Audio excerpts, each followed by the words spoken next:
And good morning, everybody. Here, along with Leigh and Lindsey, and our special guest right here, Mr. Smiling George Calys. We are going to enjoy some amazing food and tell you more about George and why he's here today. But first, Leanne has a couple announcements. I do. Up in Point Arena today, it's the Farmers Market from 3 to 6 p.m. in the general store parking lot. Again, that's 3 to 6 p.m. in Point Arena. The Mendocino Music Festival has an online Zoom presentation with Susan Waterfall, and she's going to be presenting on Kurt Wheel's life and music. To get that information and where it starts at 5 p.m., you just contact mendocinomusic.org. And then tomorrow is our farmers market in Gualala. The Gualala Farmers Market goes from 9:30 to 12:30 p.m. in the community center. And it looks like something just happened here. I'm not quite sure, but Miss Peggy, if you could bring our screens back, that would be great. I will tell you that tomorrow is also the last day of Concours d'Elegance, and that is of the model car by Al Forster, and that is at the Linden Design Gallery in the Sea Ranch from 11 to 5 p.m. That's up at Linden Design Gallery in the Sea Ranch. This is the last day for this wonderful exhibit, and the cars will be for sale as well. I think a number of them have gone already, but there's still a vast collection. There were over 400 that Gail Forster, his wife, brought in.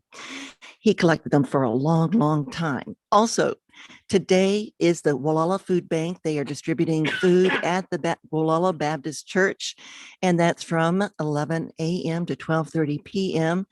And you can drive by. They put the bags in your car. Walk-ins are welcome. And you can contact the Baptist Church at 707-884-4330. That's 884-4330. And then today, speaking of cooking, there is, and we're going to be talking about Greek cooking. The Sweet Life Bakery has spanakopita today, and you can still contact them to get on the list to pick up at noon. And let's see how you contact them. Telephone number 707-225-8844. That's 225-8844. And that will do it for our announcements, Peggy. And one more thing, I'll let everybody know if you'd like to tune in and watch us, we are on YouTube. So go to YouTube and just Google KGUA and you'll see us. And now, Peggy, who do we have here in the studio with us? Well, before I get to George, I just want to do a couple of acknowledgments here. One, okay, because it came out in yesterday's ICO, I just want to acknowledge the loss of another community member, Randy Sinclair, known as Bear. He was just a wonderful spirit, and I saw him, I think, 3 weeks ago at the farmers market, and was so saddened to hear that he has now left the planet. So we just want to acknowledge that. He was just a wonderful person, all around wonderful person, did a lot of work with foggers and just a great human being. And also for those of you who might know Mary Mobert, she's in the hospital at Memorial Hospital. I believe she's still there because she had a fall. And Mary, of course, is a seroptimist, secretary for GMAC. She does a lot of great work in the community. And those of you who are KGUA writer fans knows that she writes every week. So I don't know if we're going to hear from her this week, but we just wanted to do a shout out to Mary. She might even be listening for all we know. Hi, Mary. And we want you to get better. That's right. We need your voice back. Yes, we do. So those were just a couple of things I wanted to share with you. All right. So right behind us here, this lovely man here, George Calys, who is the editor and publisher or editor? Editor of Soundings Magazine at the Sea Ranch. And also he has White Barn Press. White Barn Press. And one of his passions is cooking. Right. And he is Greek, of Greek heritage. So this morning he has joined us, and you should smell if this, we know you can see us. If we could just share the aromas, that's going on here in the studio. We're going to talk about the cooking, but George, why don't you tell us a little bit about why why you wanted to share some Greek cooking with us. Yeah. Well, thanks, Peggy and Leanne, for having me on today. Before I dive into that, though, I wanted to add in here our neighbors over the 4th of July at the Sea Ranch all dug in, and we'd like to make a donation. You'll find some checks from my neighborhood there Wow. Thank to the you Sea so Ranch. much, everyone. And I know the fundraising, the Power of the Tower is officially over, but that doesn't mean that there still aren't bills to pay and money needed. Absolutely. Wow, thank you so much. You and bet. that means so much to us. And, Thank you. you know, speaking of that, Power of the Tower, I wish we had our little graphic that we made.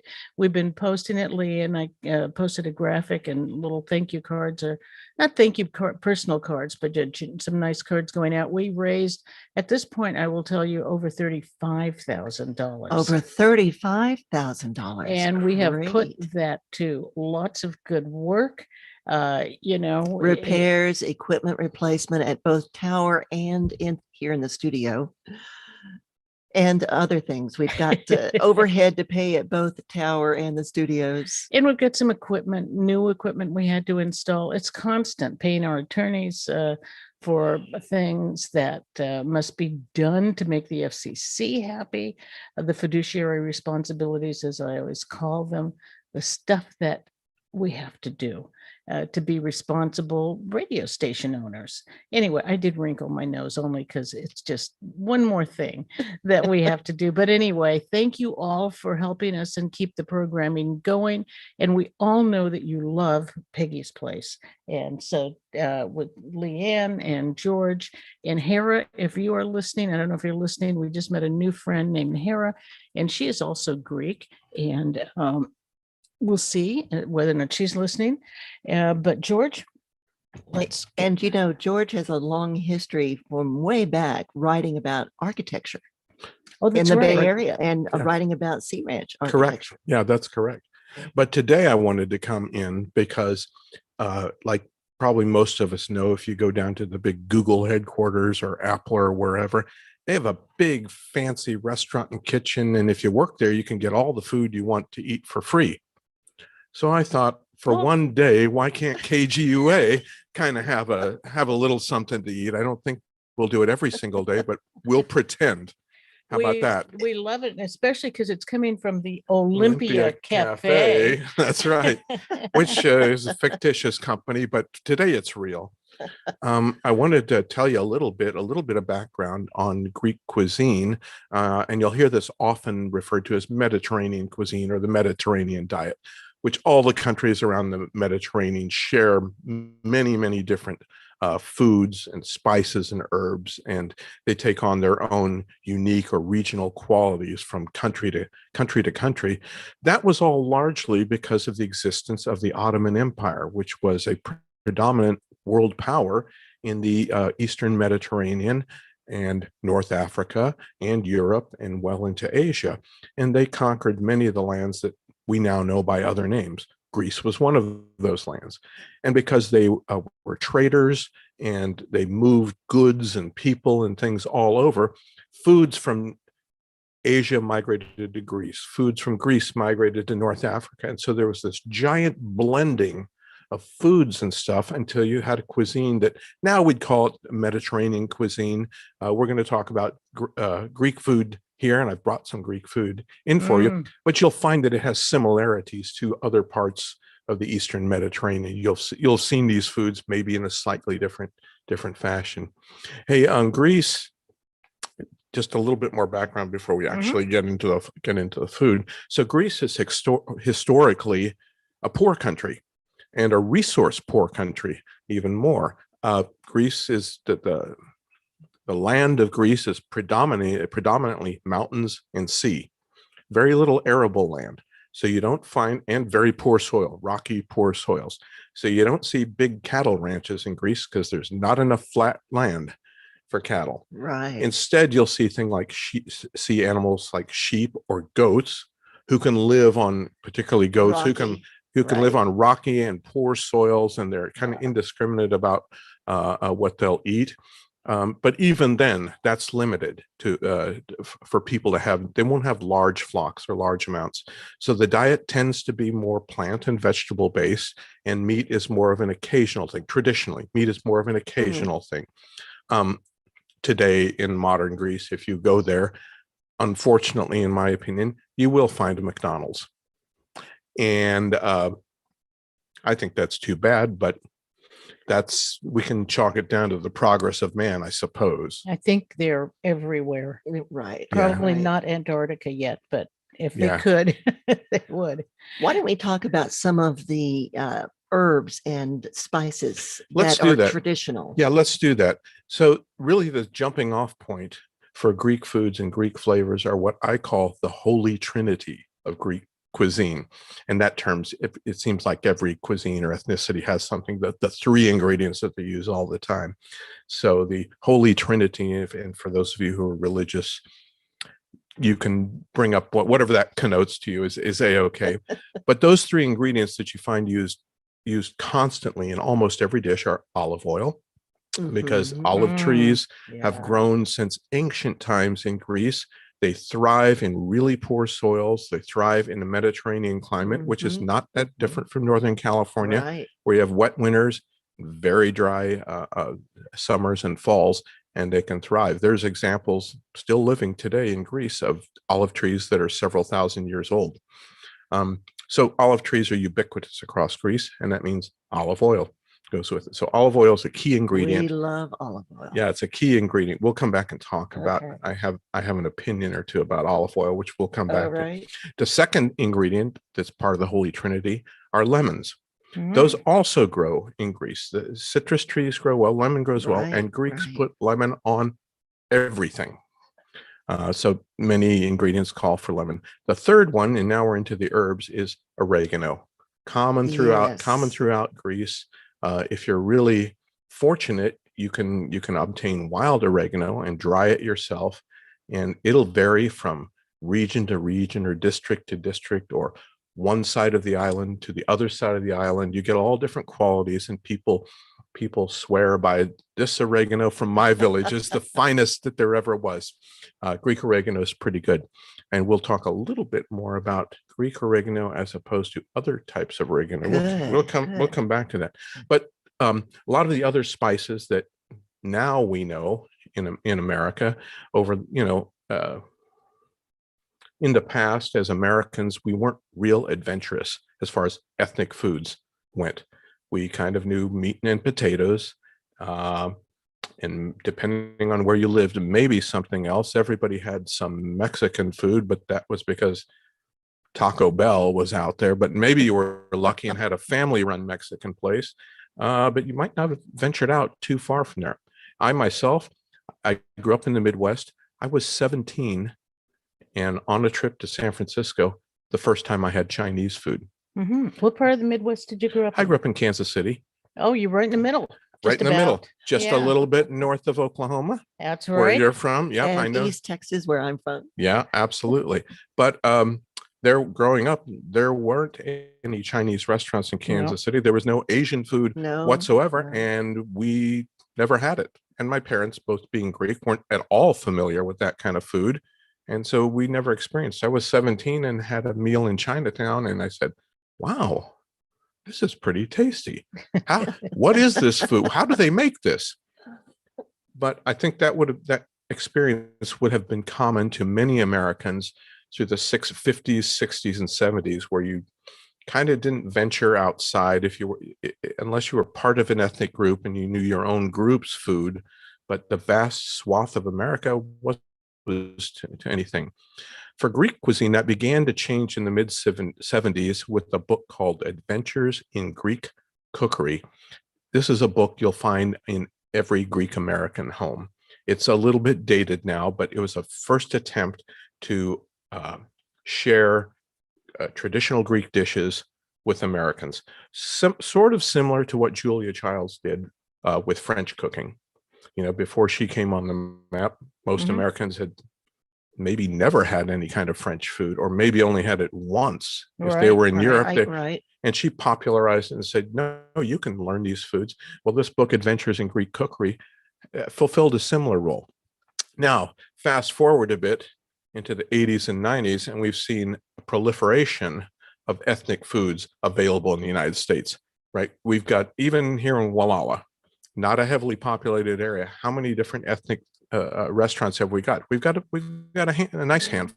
Right. And more coming. And more coming. You go to a big city, and you go to San Francisco. Oh my goodness. You can find anything. The food of any culture. Somebody's got it there, which is really cool. And people enjoy it, and people want to explore, and people are adventurous with their palate in a way that they weren't in my growing up years. I think a lot of, in terms of history, during wars, people ate food in different parts of the world, and maybe some refugees from those nations come to this country, find out what they can do. Well, they think they'll just open a restaurant. If you go to Washington, D.C., for example, and you go over into the Northwest region, who's now, I can't think of the name of it, but it's where you have a restaurant from every war country in the world, from Eritrea, Ethiopia, Afghanistan, Cuba. Cuban food you don't find that much. Some in New York City, of course, Florida. But in other words, when you go to the big cities, people have to find ways to live. That's correct. And so you bring your cooking. Yeah. Well, and even indigenous cooking too. I just got that cookbook, Sous Chef Kitchen, and SIOUX Chef Cooking and Kitchen, and they're opening up that restaurant in Minneapolis. Yeah. So just a diversity of different types. This has been a sea cooking. change, though, for Americans. Yes. Compared to what I grew up eating, we had Greek food at home, but it never would have occurred to us to go to a restaurant to eat Greek food. Number one, there weren't any. No, I can only think of the one in Petaluma. I don't even know if it's still there, out in the wetlands out there. It was there for a while. Oh, I remember that one. Yeah. And Papa's Taverna. Yeah. Something like that. Okay. I'm drawing a blank. Yeah, I'm drawing a blank on it. So not that many. And I can't think of, I grew up in Alameda, so mainly we had Mexican food and Chinese, but that was about it. Right. And I moved to Aspen when I was 16, but we did actually have a diverse set of different restaurants there because it was a tourist town. Yeah. But if you are just tuning in, you are listening to Peggy's Place. You've got both hosts today. I'm Leanne Lindsey. This is Peggy Berryhill. We are on YouTube. We are streaming around the world at 88.3 FM. And well, that's broadcasting. And then at our website, kgua.org, is our air pocket. And that is going to allow you to tune in wherever you get a connection, or Radio Garden and tune in. And we are both here because we have George Calys with us in the studio, who is talking to us today about Greek cuisine, Greek cooking, the history. Thank you so much for coming in to do this, George. Thank you for having me again.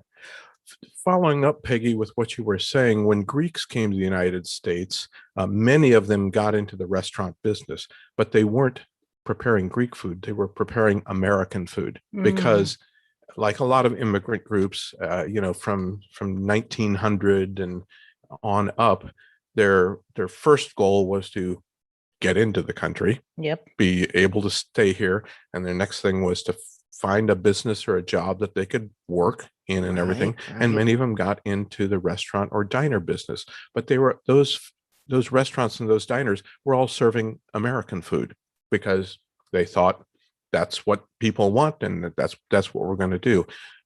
Oh, that reminds me of a great Seinfeld episode. There's Seinfeld exactly, and the great Saturday Night Live episode where the Olympic. Anyway, we'll come back. We'll come back to that. But by the 90s, this was changing because ethnic foods were becoming appreciated, and you saw an explosion also of Greek foods, Greek restaurants, particularly in New York and on both coasts. Really, it happened, but not exclusively to the coast. It's happened in the middle of the country too. And then as people became more aware and conscious that diet was an important part of health and wellness, and people realized, wow, this Mediterranean diet is mostly healthy stuff. I'm using olive oil instead of butter. No cholesterol in olive oil. No trans fats. It's a healthier diet. More vegetables, less dependence on meat. All of those things kind of fit in, and so there's a lot of press about this is a healthier way There's a healthier way to And eat. the citrus and the herbs also All go- contribute to that. All go together. Right. Yeah, all go And, together. you know, and people would be so surprised to find out that George is like 220 years old from your healthy Mediterranean diet. 2000. 2000. Yeah. I was just talking to my wife before we got here, and I said, well, when I used to talk to Socrates back in the old days, Obviously, we're just teasing yeah, George, but the longevity, you know, of being healthy, having those healthier, you know, your body being healthier. And I think a lot of people also might associate, and you mentioned this earlier, sheep yeah. Particularly prized are, and we're going to have a little bit. Lamb, of course, is Mhm. prized.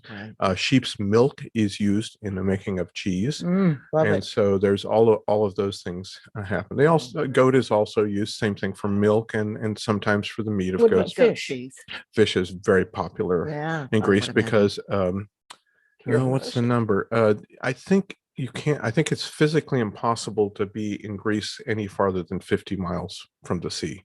Really? Now the road may be circuitous through mountains and everything, but straight line on a map, you just can't get very far away I from didn't the know sea. that. Did you? Yeah, it's a peninsula with a lot of little inlets and jagged. Right, But it makes sense. and if you look at it, this is not about food, but if you look at the coastline, and there's a lot of coastline in Greece Mhm. for such a small country, it's very reminiscent of our Northern California, of our Sonoma Mendocino coast. Mm. Lots of very rocky things, occasional beaches here and there. Yeah, you were talking about that weather comparison. Very And similar. yeah, we have property up by Redwood Valley, Willits area, and we too are growing olive trees and citrus trees because the climate is so similar. Conducive, very conducive to it. Yes. Yeah, absolutely. Do you speak Greek? I speak some. I understand. I can follow a conversation, but I can't keep my end up Mhm. quickly because I have to think about the words. My Yeah. brain still operates in English. Right. We're all of that generation where our parents were trying to protect us. Right. And it doesn't matter you're Greek or Creek or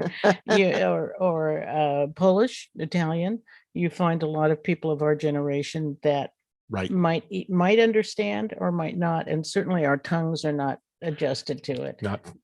And Not what- fast enough. What drew you to cooking? I mean, what is it that appealed to you? Well, okay, if you'll let me diverge just a bit. So Okay. number one, every in Greece, generally in homes, men aren't the cooks. It's still a very patriarchal society, and historically women were stay-at-home wives and mothers, and they often had multi-generational homes, so women would do the cooking. Mhm. In America, Greeks who came to America, somehow, I don't know why, somehow this got flip-flopped around. And I think part of it was because the immigration pattern was that the men of a family would come to America first, try and get established, earn some money, send some money back home. That's a good And correlation. then this was common with all immigrant groups. Right, Then yeah. bring the wife over, bring the kids over, bring the cousins, Mhm. but because financially they couldn't bring everybody, so they did it one at a time. And Greeks, because it was a low barrier to entry type of business, you could open a restaurant at one time without a lot of money. I still have a copy of a bill of sale from my grandfather. He bought a restaurant in Cleveland in I want to say 1919 or 1920, and I'd have to look at it again. He bought a restaurant that was an operating restaurant for like $3,000. Now that was a big sum of money, but he bought the building, all the plates and dishes, the kitchen Wow. equipment, the neon light on the outside, all came with it. So you could, if you worked a bit and saved some money, you could get into the restaurant business. So a lot of Greeks did that, but that tended to favor the men because that was who was immigrating here first, and that's kind of how it worked out. My father, when he was a teenager, worked in a diner. He was a dishwasher. Hmm. They didn't let him do any cooking. They had an extensive training program in dishwashing, which was there's the sink, here's the soap, clean those dishes. That was the full training program right there. Well, eventually he decided boy, I don't want to be stuck here as a dishwasher my entire life, even though it's a relative who owned the diner. And, and I'm a young man. He wanted to do something, right? So at that time, the only thing, his English skills were not great.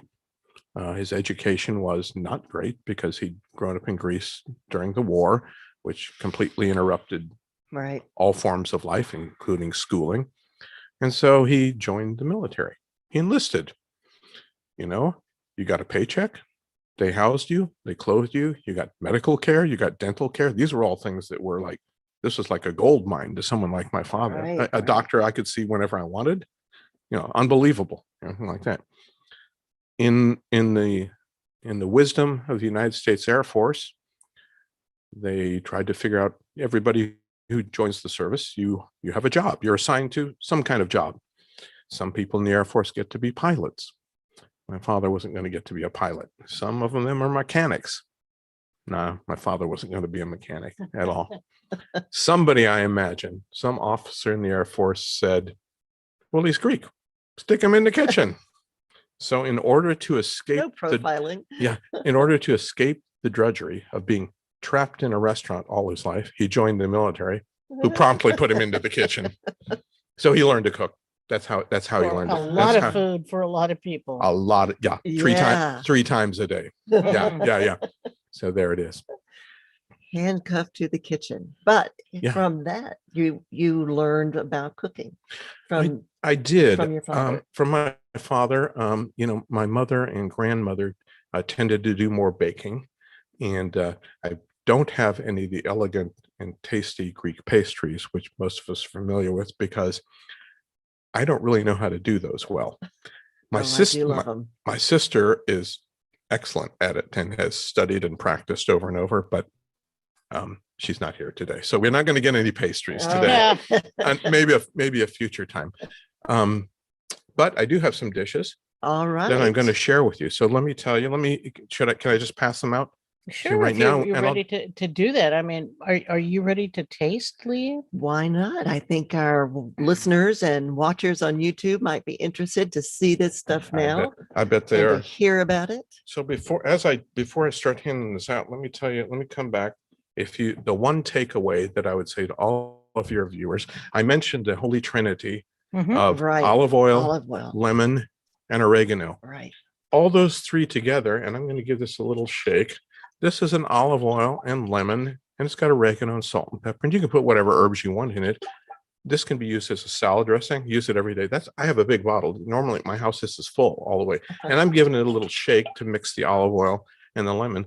But you can use it to put on your vegetables. It'll go on meat. It's great on fish. Great on fish. And so it's super healthy, and you're getting this nice burst of lemon flavor. Yeah. I've got a bunch of oregano in there, so you do that, and this will keep just on the shelf in your pantry. It doesn't have to be refrigerated. You can refrigerate it, but it doesn't have to be. Is there so many different types of olive oils? There are. And how do we know?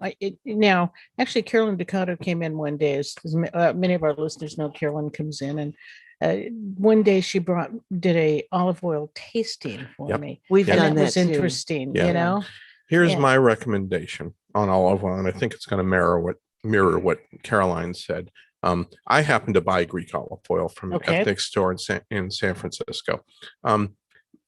Most folks aren't going to have easy access to that, and that's okay. But what you're looking for is extra virgin olive oil. Okay. That's the first cold pressed. First cold pressed means the olives are crushed in a mill, and it's that oil from that first pressing that you want, because the remainder of the olives can be heated and more oil can be extracted from it. That's called pomace, that oil. But what you want is the first cold pressed extra virgin olive oil, which many California olive growers make that.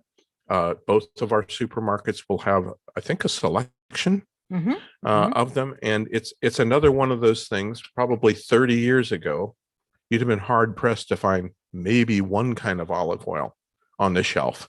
And now you have a dozen easily. Right. There's enough choices where now someone like Carolyn can say, oh, we're going to do a tasting of different olive oils. So you can compare different olive orchards and different producers and what they do. It's like, we're so lucky. You know, we did that actually over in Hopland at this place called Olivino that produces our olive oil. And our olive oil had just been brought to Olivino, and they had it in a big vat, and they had a whole bunch of other vats set up, and they go in and dip out a little bit of tasting from everybody's. And we lined up, and this was when I was in Leadership Mendocino, and got a tasting of everybody's different olive oils.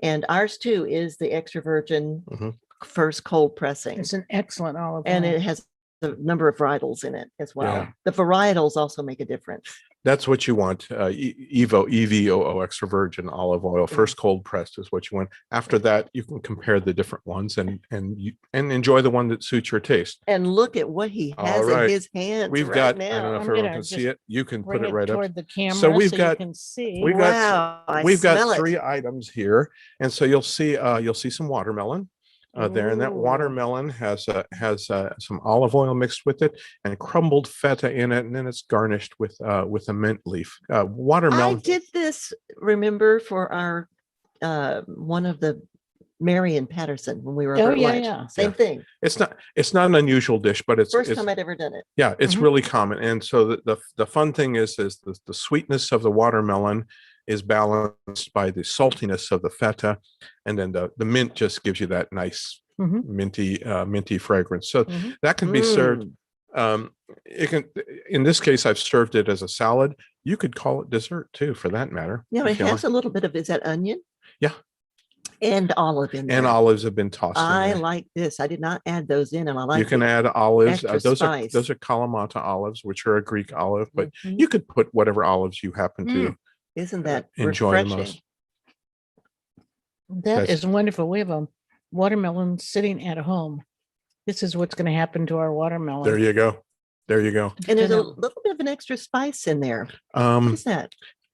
You know what? I'd have to look at right now. I'm drawing a blank. Oh. I'd have to look at. And I'd I like the mint leaves on it too. Yeah. That mint gives it it's just a nice blend of flavors, Mhm. and it's super refreshing on a hot day. You know, watermelon is a great thing. And Here, it's going to be Now hot you- today and tomorrow. Now you inland. mentioned the feta. Let's talk about feta. let's talk about feta. Yeah, Okay, there's the piece feta. of feta right Here you go. there. This one's yours. Oh. That's all right. Oh, So- I thought that was to be shared. So feta is an indigenous Greek cheese that is made with sheep's milk, or it might be a combination of sheep and goat. Depends on the producer. People change it. It's known for being a fairly pungent cheese, and it's a salty cheese. and it's still light though. This is I mean, it's a slight pungent. you but not- can. I mean, in the same way you can do tastings for olive oil, there's places you can go do tastings for feta. The best one that I know is a Greek grocery store in New York who carries feta from different regions New of York. Greece. All yeah, right. We'll just have handy. to get the travel agent on that one. Set that Right. up, yeah. But here's my line on the page on feta, and this is Okay. an opinionated part. You will find non-Greek cheese producers, both domestic in the United States, France, and Bulgaria, who make a cheese that they term feta. They may be great cheeses, but they're not feta. In the European Union, feta is a protected name. Wow. So only Oh. this type of cheese made this specific way in Greece in the European Union can be called feta. Sort of, Seriously. yeah. Never knew Now in the that. United States, we're not observing that, so you'll see things labeled as feta.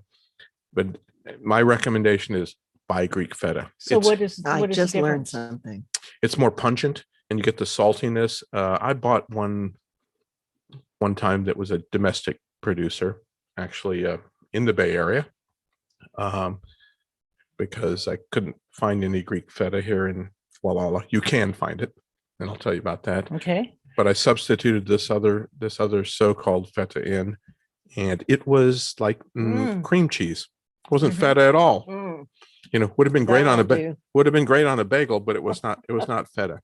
So you can get real Greek feta. I know Caroline stocks it over at Surf Market. Maybe other places do too.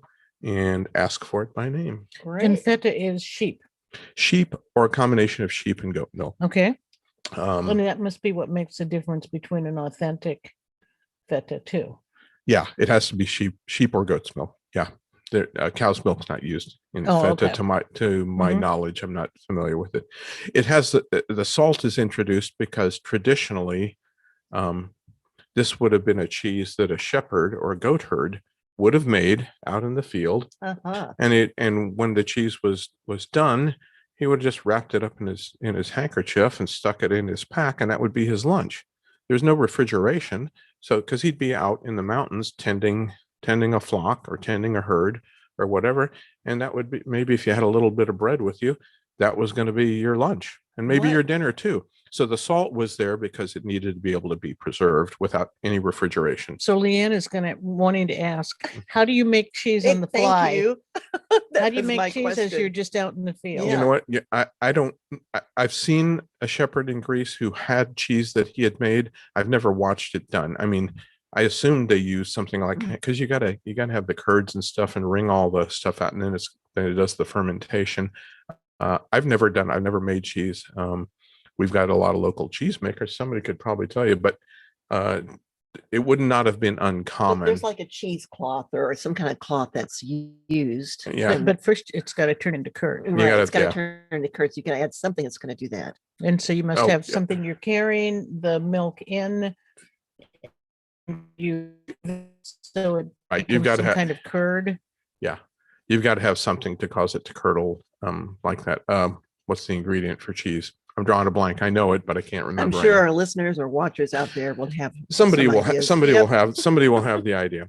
However, today in our modern supermarkets and everything, you can buy Greek feta. You don't have to know how to make it yourself.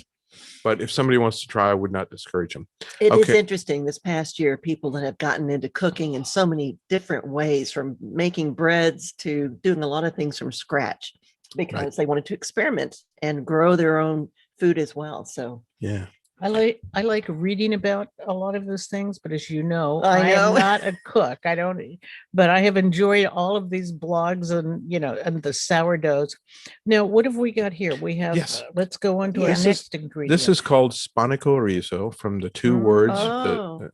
I read about that this morning. Spanaki, which is spinach, rizo, which is rice. So it's a combination of Ah. rice and spinach. This is a really common Greek dish, Mm. and this might be a whole meal. And then I've garnished it with some Greek yogurt, and That is scrumptious. yeah, and it's got some lemon and oil mixed up in it. And I used a combination of different onions when I was cooking it. There's a little fennel tossed in there too. The fennel. Yeah, so Fennel. you can there's many variations on this dish, but it's nice I think it's nice with the Greek yogurt. Once again, I've got an opinion here. Buy real Greek yogurt. Mhm. You can get I Dan, you love can get it. Dannon or one of those Yeah. brands that says Greek yogurt. The difference is Greek yogurt is strained. Other yogurts that claim to be Greek yogurt, they add a thickening agent. It's not the same thing. My grandmother used to Ah. make yogurt, and she'd strain it through a kitchen towel, a dish towel, Yeah. and everything to get all the liquid out. I made yogurt. And at one Greek time. yogurt's not got Greek. it's got that real sour Mhm. flavor to it. That way you can combine it with other things, or when you put it with fruit, you've got the sour and the sweet together. Right. You get a nice balance. A lot of the yogurts that we buy now are already sweetened or have the fruit at the bottom or this and the other. There's nothing wrong if you enjoy that. Yogurt's still healthy, no matter which one you buy. But I've never thought of putting the yogurt on Absolutely. with rice Yeah. and spinach. With spinach. Yeah. Right. You'll It find goes yogurt. so well together. Yeah, you'll find yogurt as an addition to all kinds of things, and that's not limited to Greece. That could be the Middle East, North Africa, everywhere. And the little bit of onion in there gives Yeah. it an extra pop. So we have onion, fennel, some pepper, I think. Oregano. Spinach, rice, some lemon juice in there. Lemon juice. Is there olive oil, did you say? Yeah, Oh, use yeah. olive oil in there. And what You- kind of rice? You'll want to use this is traditionally Greek cooking, a white rice. Now, I use one that's commonly available. I happen to like basmati rice, which I think has a Yes. really nice Me flavor. too. I also have purchased some particular kinds of Greek rice, which are grown in Greece.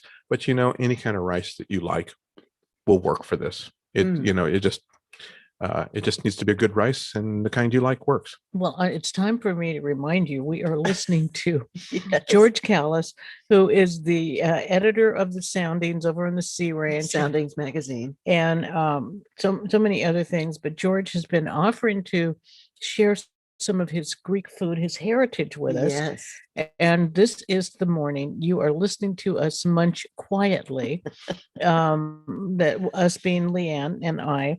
And this food that we've shown, those of you on YouTube can see our plates. And we started off with this wonderful watermelon with feta, mint, olives, and olive oil. Olive oil's in there, you bet. A little bit of salt, Mhm. a little bit of pepper. Yep, that little kick in there. And you Oh, want to describe? add a Well, I little- was just going to say, this is, it's been a long time since you and I have been on a show together. And it was like, we're both coming in for George and Greek cooking. This is my day off. So this is her day off, and here she is. Well, I have a thought on that Mhm. and everything, and I'm really happy both of you are in, because as I've thought about it, I've reflected. I think too many people think of food as just fueling up, like Mhm. putting gas in your car, right? Mhm, mhm. There's no excitement. It's a very routine. You just where's the next gas station, and who's got is it a little cheaper down here? You're just fueling up your car. I don't think that's correct. I think food and meals should be a celebration. It's not, you're not just fueling up, you're celebrating. And so having both of you here and enjoying this food, we're all kind of celebrating a little bit. Well, thank Yes, you. we are. We're enjoying it. We're not just plowing through to fill that void. We're experiencing it. What were you going to say? Well, Peggy? no, I'm just agreeing. And I think also coming up in the summer months, this is the right time and now with some relaxation with COVID, obviously still please be very careful. I have to say that. But you can get together with friends and enjoy food.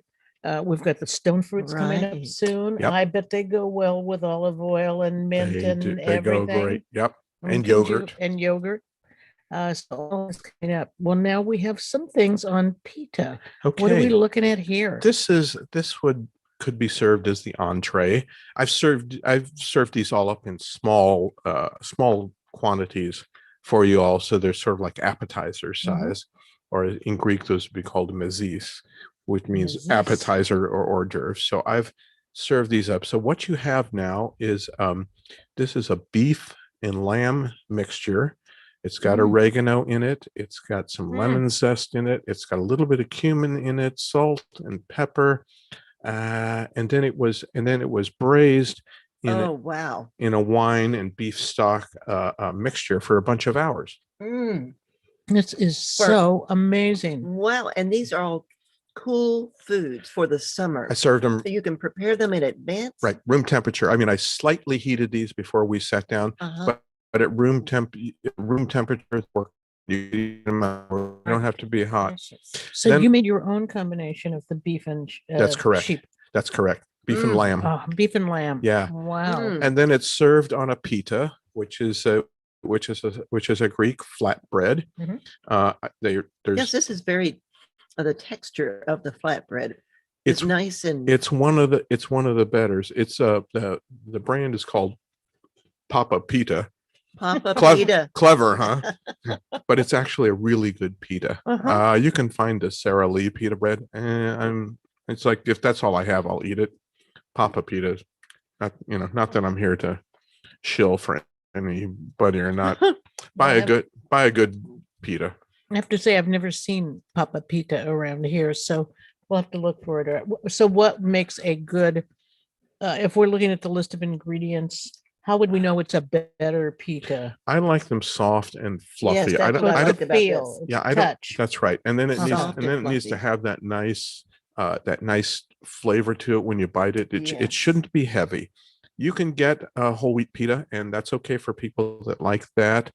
Also, I find just the regular white pitas have they serve as a background for the flavors you want to put on it. Then I finish this off so the beef and lamb, which is a lot of the listeners may be familiar with the gyro, sometimes Mhm. pronounced gyro, but it's gyro, which is a beef and lamb mixture that's a popular street food. It is. So that's what this is. This is a little gyro. I just made them into little pieces to fit on the pita, and then I garnished it. I put a dollop of tzatziki on top, which is a yogurt, cucumber, dill, lemon. It's basically a dip or a spread. And a little olive oil, it looks like. I on drizzled top. the olive lemon mixture Oh, on the top. olive lemon I mixture. just right. Yeah, which I just ladro limon is what it's called, which means oil and lemon. So I drizzled that. In fact, I put that on everything. I think this is such a wonderful summer Mhm. dish, whether it's morning, noon. I mean, it doesn't matter to me. But And all this of our is- listeners inland in Mendocino, Sonoma, Napa counties, it's hot today and tomorrow. It's going to be very hot. This is a great dish Mhm. to make for, when It it's is. hot. It totally is. How And long did you? I love the simplicity of it. Yeah. Yeah. And how long did it take you to cook the meat? the recipe that I looked up, I did it in my slow cooker, so I didn't have to sit there, and I had it on low for like 7 or 8 hours. Oh, And it was in a wine and a beef stock and onion sort of just liquid, and it just sat there in real low simmer for a long time. I never had to touch it. you put it in and left it. I left that. I didn't come back till later. Like I put it in the morning and didn't think about it again until the end of the day. So it's really simple in that way. And it goes so well with that watermelon mint and the Kalamata olive onion mixture, in addition to the other rice combination that you had. Absolutely. All the flavors meld together perfectly. Absolutely. And for anyone who's ever traveled and been food curious, you want to try the foods of the Meat. region or the country, Yes, because you yeah. find these things all exist together for that country. And over the centuries, people have figured out what goes together and what works together. So you get the unique food of that region or that district or that country. And that's part of the whole experience. Well, we get to travel to Greece this morning with this amazing meal that we're having. And just a reminder, Leanne, why don't you remind people what we just ate? Okay, we started out with the watermelon mint and onion, Kalamata olive, And a little bit of a spice, and feta, Greek feta.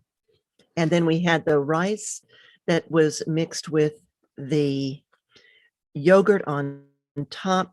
And tell us Spinach. again. And And spinach. and spinach. Yes. Lemon. Yep. And lemon. And lemon and some scallions and some other onions And some tossed in. scallions and other And some onions. sauteed fennel. And George, sauteed we'll have fennel. you explain our meat, Yes. our meat dish. The meat dish is a takeoff on the street food that are called gyros.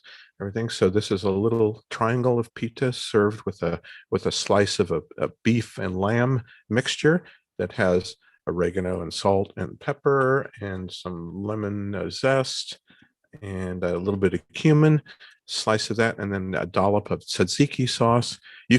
I will say this, you can make tzatziki Mm. at home. It's not hard. I would say if you're going to make it, make a big quantity, because it's too much trouble just to make a little bit. You may as well make the whole thing. Or Buy it at Surf. or you can buy it, or the you can Gualala buy it, supermarket. you can buy it at the grocery stores. It's a cucumber. Yogurt, Yogurt, cucumber, dill, lemon juice, and some garlic, Mm. salt and pepper. These That's are all We are wonderful being flavors. treated this morning. I'm telling you what, I came in with an empty stomach and an open mind. An empty stomach and an open mind. That's a good way to go out That's a good way to go. and eat. Yeah, and I'm happy to say, in true Greek fashion, I made more than you all needed. The rest is in your refrigerator over Oh, here, so you thank can you, nosh on it George. as you wish, whenever, or if any wayward strangers show up that are in need of food, you can take care of I'm them gonna also. have to share some with someone. Yes, someone in specific, but also I've had a few people write me back saying, "Can we come to the studio after the show?" I think they're lining up They're on the lining porch up right outside now. the door. And brought to you by George Calys from the Olympia Cafe. George, this is so wonderful. And, sharing also history and culture this way. Obviously, this is how Anthony Bourdain did so Yeah, well. absolutely. And we miss him. how we miss him. And Stanley Tucci is now Yep. doing on his Yep. visits with Italy. All of that. I will mention yesterday, I wrote to all my foodie friend, and foodie, that's a term we use now. Mhm. Susan and I were looking for lunch in Santa Rosa yesterday, and it was hot. Didn't want a sandwich. What do you want? What do you want? So we're trying to figure out what to eat. And we're down on 4th Street, and there on the corner where it used to be the Italian deli across from Barnes and Nobles was a place called the Falafel Hut. There you go. Only it was more than falafels, is more than falafels. It's an authentic Arab restaurant. And we got a falafel in a similar way to this. The falafel, not to do an ad for them, but it has to do with, as you're talking about, the authenticity of Right. the food. Right. That's what I And- like too. When Yeah. George talks about the olive oil and the citrus and the meats and the yogurt, how authentic they are. Mhm. And that makes, because they've been doing this for so long, they know that these flavors go together. Right. Exactly. Right. Exactly. And that's what you're looking for when you want to try some food somewhere. And it's wonderful. And I was just thinking about that term I just used a few minutes ago, that term foodie. Yeah. That's only 10 years old, maybe, in our vernacular. It's not very old. Not very old, but we all know what it means. Mhm. And it We're foodies. a lot of Americans have become that. I've Mhm. become that. Just happened. And George, you've got this creative streak that just runs through you, from writer, editor, architect to cooking. This all blends together in your personality. Well, It thank you. seems. Well, thank you, Leanne. And a lot of it came from your dad, and your wife must be really happy that you can cook like this. She never turns anything down. Let's I put it bet. that way. If she's And listening. a shout out to you, Kelly. Yeah. Too. And it's been so much great fun doing this Yeah. with you all and sharing this. Now, these foods that you cook for us are fairly familiar. Yes. What kind of other foods might not be as familiar to us in terms of Greek cooking? Good idea. There are foods that prepared that go with certain holidays in the church calendar, certain things that fit with that. We could open up the whole world of Greek pastries, Oh, which gosh. there are, Oh, I know. which there are so many different pastries. What's that layered pastry with the honey and nuts? Baklava. Baklava, yeah. And That's the one dangerous for the me. one thing in common about all the Greek pastries, they're not nearly as health conscious as the olive oil and the spinach and all that, because Greek pastries are made predominantly of eggs and sugar and more sugar, and some honey in some places, but they're all super sweet. This is an Decadent. interesting thing about the Arab food. Yeah. Because they also had a baklava and a Absolutely. thing they called a burro, which was almost kind of like a shredded wheat, but Yeah. and nuts. There's nuts Right. and everything. So it was Yeah. pistachio and Right. There's a honey. Greek version of that too. Right. Yeah. And again, that harkens back to all of those foods, particularly those pastries. There's a long running debate over where baklava was developed. Of course, the Greeks say we invented it. In Turkey, they claim we invented it. In Lebanon or Syria, they'll say we invented it. If you go to North Africa, they'll say, oh, no, we had this. No one really knows. But wherever it came from, it got spread throughout that whole world, because the Ottoman Empire forced all these different ethnicities and civilizations. They were all tossed together against their will, but it meant they all got to experience different foods. I have a follow-up on that, and we don't have much time left. Yeah. Who were the Ottomans? Okay, the Ottomans were the prevailing. it was the empire that's centered in what we now call Turkey. So they Okay. were I remember studying them. yeah. I don't know if technically they were a caliphate or not. That I'm not 100% sure of, but they were, in their day, they were one of the largest. They would have been considered a superpower, and we're talking about in the 1300s, 1400s, and the Ottoman Empire existed right up until it fragmented as a result of World War One. Wow. And I then had no idea. and then the formation of modern day Turkey. The Greeks fought for their independence and became independent from the Ottoman Empire in the 1820s, largely inspired by the American Revolution, which had been just 40 years earlier. So you grew up in Kansas City. Yeah. You have a heritage, Greek heritage. Do you ever get back and visit Greece? It's been a long time. It's been a long time, and I need to do so because I've got a collection of relatives, and like all of us, some of them are no longer with us anymore, and kind of need to get back and touch base with some of the ones, particularly the ones of my generation, who I don't really know real well, but Sure. because we're so far apart, we didn't grow up together. Well, I want to also add on that one of our former local friends here, Ida Egley, wrote a book called Chrysantes Yeah, Chrysantes War. Chrysantes War, about Greece under Hitler. And for those of you who don't know Right. much about Greece, it's a very, very good book, actually. And the two Greek people I know have highly recommended it. There's also recipes in there.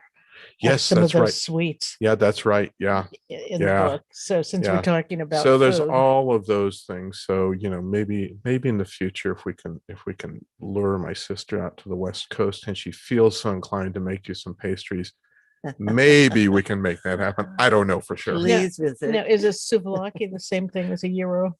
Related. So souvlaki, the word souvla means a spit that meat is turned so it's on. grilled. So souvlaki is a little spit. Now souvlaki are grilled, done on a grill, but they're on most Americans would call it a shish kebab. So it can be done with any different types of meat and usually vegetables. I like to do pork ones, but people have you can do whatever. You can do one whatever fashion you want. First time I had a souvlaki was in New York from a street vendor. Yeah, perfect. And then out here I found the gyros. So Yeah. I thought they were similar. I worked at a software company down south of Market in San Francisco, and there was a great Greek restaurant nearby. That's where we went for lunch. You do it. It's a simple lunch, and sometimes they'll just drop your souvlaki in a pita, and you just kind of roll it up, and it's sort of like a little sandwich, and you can put whatever you want on it. Well, that's going to do it. George Calys from the Soundings magazine and also White Barn Press from the Sea Ranch. Thank you so much for bringing this Greek food to us today, and all the flavors, the aromas, the textures, just wonderful. Thank you so much, George. Peggy and I have enjoyed having you on the show today. Always. We always enjoy being with you. And I know, how can you not enjoy someone who brings you this amazing food? I know we have to go to Native Colony. I just have one last thing to say. Tuesday, Ara Chakrabarty will be with me for the full hour. Chakrabarty from RCMS. Right. For He's going to be here. Full hour on Peggy's Place. So you don't want to miss that. Right. Absolutely. Thanks, everybody, for listening to Peggy's Place today on KGUA in Gualala, 88.3 FM. We are streaming around the world at kgua.org and on apps Radio Garden and Tune In. I'm Lindsey. Thank you for joining us today.